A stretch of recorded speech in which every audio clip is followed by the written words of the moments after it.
Hello, my friends on YouTube. I'm sorry for the delay. It took me time to decide the name of the video. Today's video is similar to the book that was called, I read a book was called The Rape of Nan King. Today's video is called The Rape of Mecca. Unfortunately, Muslims they know the atrocity that it happened at the time of the spread of this ideology or religion or whatever you want to call it. So very much they try to kind of smooth the edges and try to shine the picture a little bit, but it's not. They make it worse. So anyway, before we start, the name of the video is The Rape of Mecca, and today is Sunday, September 17th, 2023. Before we start, the Arabs in Arabia, 1400 years ago, before the coming of Muhammad's ideology, they had certain tradition that they accepted and they followed and they respected. And one of these traditions was, regardless of what your faith may be, because they had so many religions, it was a hub for everybody, Mecca. So you have people from east and west, north and south, black, white, yellow, people from all over the world trading in Mecca. And therefore, they have different beliefs, different faith, and so on and so forth. So some Jewish, they kept their own Jewish tradition.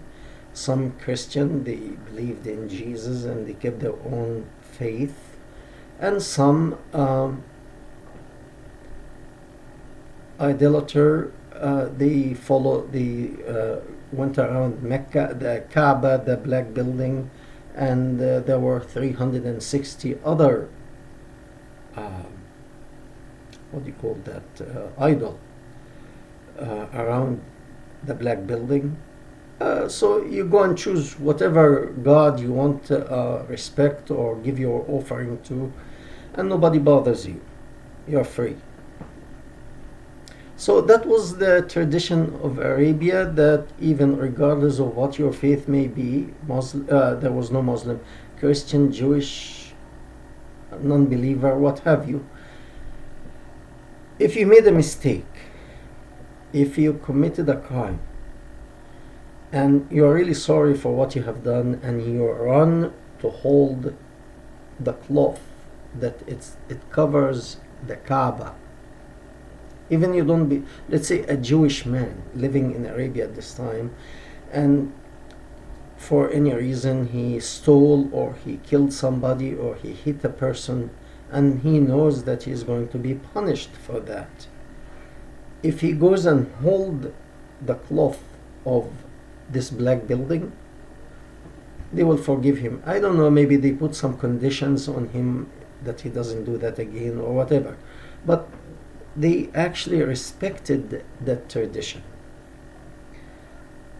However, when the Prophet of mercy and love and forgiveness came, he destroyed that tradition.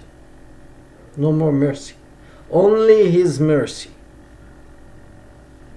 So anyway, he had beef with 4 people, and you could imagine why. If you curse God in Islam,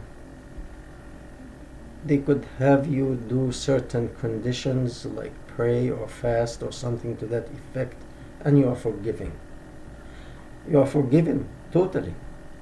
But if you curse the Prophet of Allah or say bad thing about the Prophet of Allah, unforgivable. You ought to die. There's no other way. You ought to die. You must die. So there were 4 people this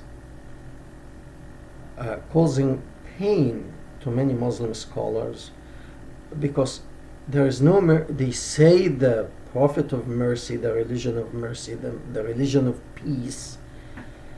However, that's what they say using their tongue, but reality is different. When you see that 4 people, or the army of the founder of Islam,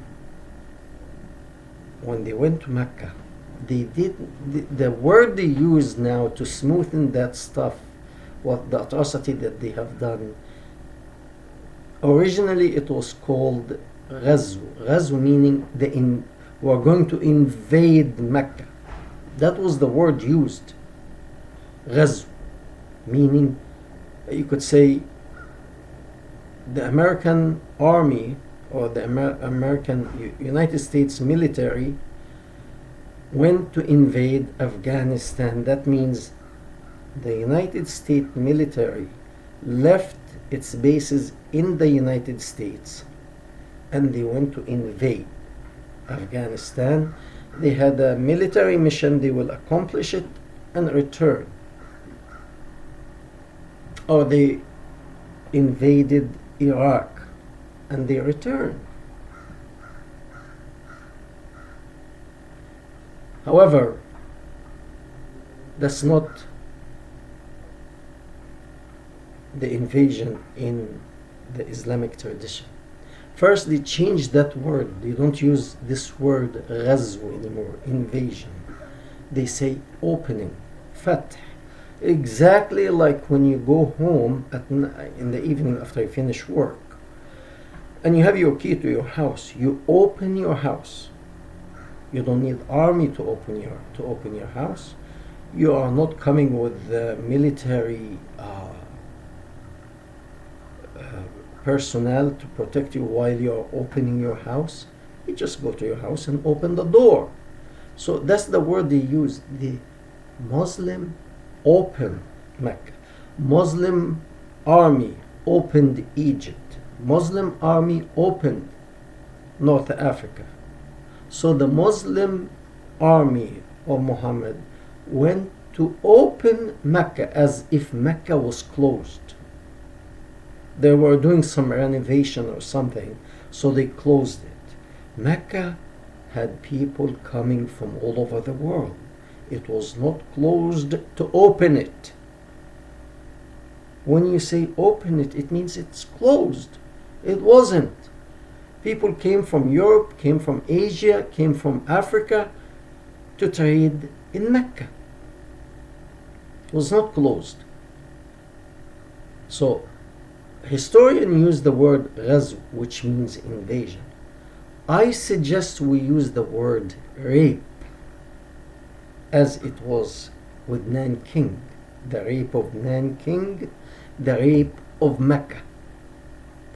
Because they went there against people, the people of Mecca, against their wish to conquer Mecca and rape it. And rape the women there. I mean, it was an army. Before going to Mecca, this army went to other villages and towns and countries and they conquered them. And they took women and they raped these women. So they go back to Mecca. They did the same thing. It's not because they didn't write about it, it didn't exist or it didn't happen. You don't know how many Japanese soldiers raped women in Nanking when they invaded Nanking. They don't register that in history books. Not every soldier went to a house, killed a man and raped his wife is going to tell you, oh, I raped 2 or 3 or 4 women last week and register that. No. It's the same thing. They went and they raped Mecca. But again, maybe he had beef with Mecca and the leaders of Mecca. In a way, wars do happen. What it doesn't happen is his attitude towards war, Muhammad's attitude towards war. That he ordered 4 men and 2 women to be slaughtered, even if they hold the cloth of the Kaaba, of the Black Building. The tradition of the Arabians for who knows for how many years. He violated these traditions. Killed them anyway. 4 men and 2 women. We are going to, well, maybe not so many of you will be able to recognize these men or women, because really this is ancient history and nobody hears of them. One man, his name is Abdullah bin Khatal. Ben is like Bin Laden or Benjamin, means son of. Okay, the man, his name is Abdullah, son of Khatal, bin Khatal. Akrima bin Abi Jahl. Akrima, son of Abi Jahl. Maqis bin Sababa. Abdullah bin Sa'd bin Abi Sarh. That's the father and the grandfather. And 2 women. And these 2 women were supposed to be killed because they were actually 2 slave girls. They were working for one of the men whom he was Muslim before he left Islam. He went back to Mecca and he continued with his life in Mecca, and he was cursing Muhammad in his poem, or criticizing him rather, in his poem. And he used to give that poem to these 2 girls, slave girls, to sing. You know, like making fun of Muhammad in a way. Making fun of Muhammad and making it as a song. He was a poet, and he decided to make fun of Muhammad. So let's see what happened.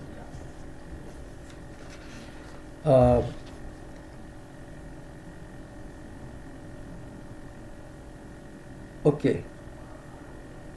Abdullah bin Khatal, 2 of Muhammad's gangsters went, they saw him holding the cloth of that Black Building. They raced to him. The younger guy got to him first and he killed him. The other one caught up with him and he also chopped something there. So that is mercy, because the guy, he spoke ill of the Prophet of mercy, so he ought to be killed. The other person, his name is Abdullah bin Sa'd bin Abi Sarh.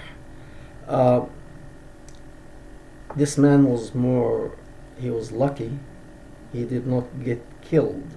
And the reason is, he was the brother, or you could say half-brother, of the 3rd Caliphate, Uthman, the 3rd Caliphate. And for being the 3rd Caliphate is not the big issue, because there was no Caliphate back then. Muhammad was still in charge. But that man, the 3rd Caliphate later on, he was very wealthy and he used to supply Muhammad with money. And this man also, he spoke ill of Muhammad. This man, he was an educated man, so he used to write what's so-called Muhammad's revelation. He used to write it for him. He was illiterate, so this man, Muhammad will say, "Oh, I received the revelation, write it down," and the guy will start to write down. And if you read Quran, it normally most verses will end God is merciful, loving, or I'm sorry, no, loving doesn't appear. God is just and merciful. God is merciful and uh,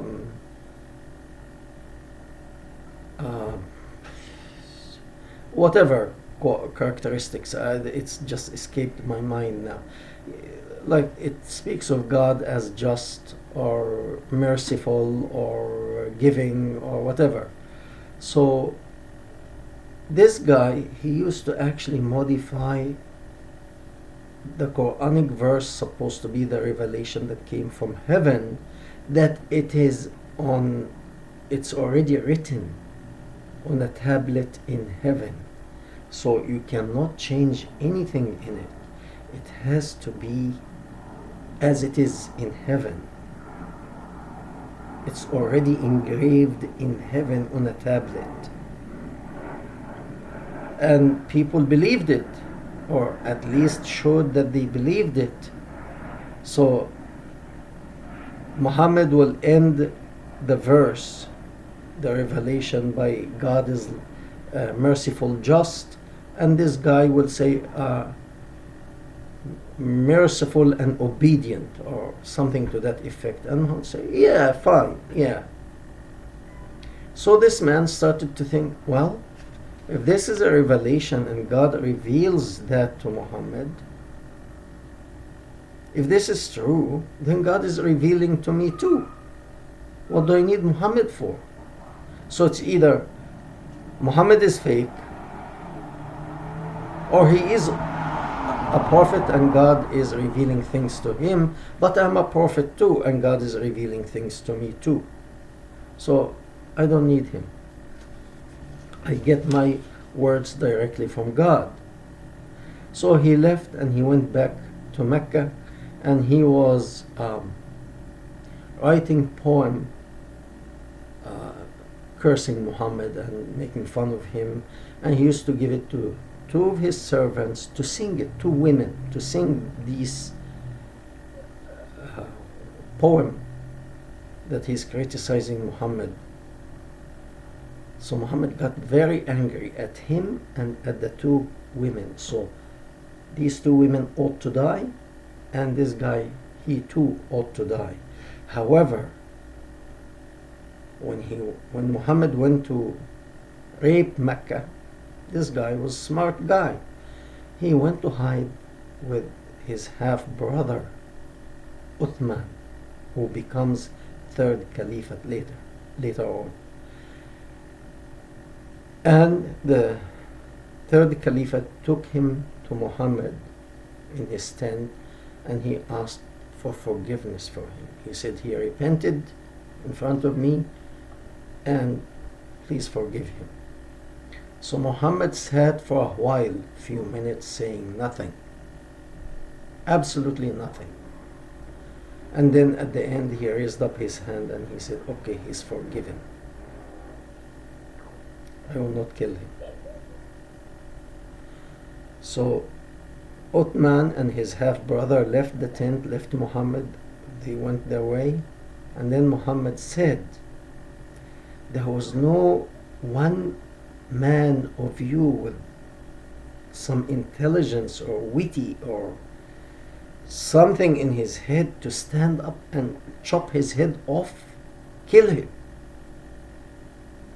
Why none of you guys sitting with me here stood up to kill him? Why didn't you kill him? So one man said, we don't know what's in your head, what's in your heart. If you just give us a signal with your eye, or give us signal with your hand, with your eye, signal to us, and we'll cut him to pieces. And the answer was very funny, which was, prophets don't give signals.